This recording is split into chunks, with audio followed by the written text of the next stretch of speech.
እኛ የእሱ ቤተሰቡ በህግ እያያዙ ነው እንጂ ያልነው ምናምን አላልንም። እውነተኛ ከሆነ ለልጅቱ እውነተኛ ተቆርቋሪ ከሆነ ይድረስ ማሩ ይምጣ። መረጃ አለኝ ካለ መረጃውን ያውጣ። በውስጥ አይወጣም ካለ ቁጥር ያለው የብሬክስ ቁጥር ይሰጥ። ግሩፕ ክሬክ ያርግና ያገናኝን። ነገሩ በውስጥ የሚፈታ ከሆነ የሚፈልገው ነገር ገንዘብ የሚባል ከሆነ ምንም የሚባል ከሆነ በውስጥ ቁጥራችን አለው። በውስጥ ይሰርና ይሰብስበን። ወጥቶ በውስጥ ነው ብቻ ምን ያደርጋል? ይሰር ግሩፕ ይሰር። ቁጥር ያለው ደውዬለታለሁ ትላንትና።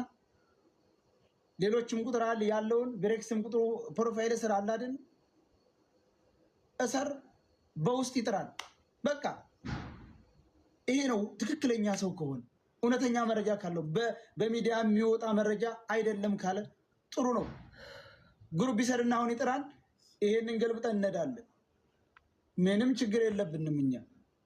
ዝም ብሎ ግን እኔ ለድንድርስ ለኔ የሰጠኝ መረጃ አንድም መረጃ የለ ጎበዝ። በዚህ በ14 ሰው ፊት ለምናገር አንድ እንኳን መረጃ ለኔ ያለኝ እንዳውም ተክሌ ገማን ነው። ተክሌ ጋር በፍቅር አውርቻለሁኝ። ልጅቱ ሙታለች፣ ካላመናችሁ ቤቴን ፈትሹ ብሎናል ነው ያለው። ውይ ቤቱን ለቆ ሄዷል ብለዋል። ተክሌ ቤት ከዛ ደግሞ ልጅቱን እኮ ያሸሻታል። በዚህ ምን አይነት ሀሳብ አለ ስለው አይ ልጅቱ እኔ ያሰብኩት ሌላ ነው አለ። እኔ ምንድነው ስለው አንተ ምንድን ነው እንደስተሳሰብክ ሰውየው አሁን እሱ ለሚፈልገው ገብተክ ማየት ትችላለህ። ቪዲዮውን ሁሉ ሳይድ መጨቃጨቅ አልፈልግም፣ ጨርሻለሁ። እኔ እንደ ሀሳብ ብሬክስ አለ ነሳሪ ከጎንህ ናቸው ምናምን ለእህታችን መፍትሄ ብታመጡ ብዬ ነው ማምነው። ብሬክስን ስላየ ሊሆን ይችላል ሄደው እዚህ ጋር ስለ ብሔር ስለ ፖለቲካ አይደለም ይተወራል። ስለ ሴት ልጅ ነፍስ ነው። አይጨማለቁ። ይሄ የፖለቲካ ጉዳይ አይደለም። ሲያስጣሉ።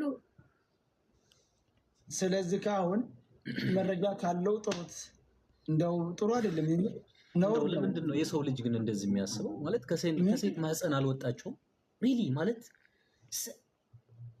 እንደው ትንሽ እኮ ማሰብ እኮ ያስፈልጋል። ለምን ይሄ ጉዳይ ወደ ሌላ ነገር ምንም ማዞርም አያስፈልግም። ቀጥታ መንገድ በቃ አለቀ። ሁላችንም ኢትዮጵያውያንን እዚህ ጋር ተቀመጥነው እህታችን ካለችበት ችግር ለማውጣት ነው። አንድና አንድ ነው እቅዳችን። ኦኬ ሴት ልጅ ናት። እናት ካለች እህት ካለች ሚስት ካለች እንደ እህትህ እንደ ሚስት እንደ እናት አርጋ አስብ ማንኛውም ሰው። ከዛ ውጭ በዚህ እንደዚህ ይሁን በዚህ ምንም ብሬክስ አሁንም ወጥና ወጥ የሆነ ነው። ልጅቱ እንድርስ ማሩ እችላለሁ።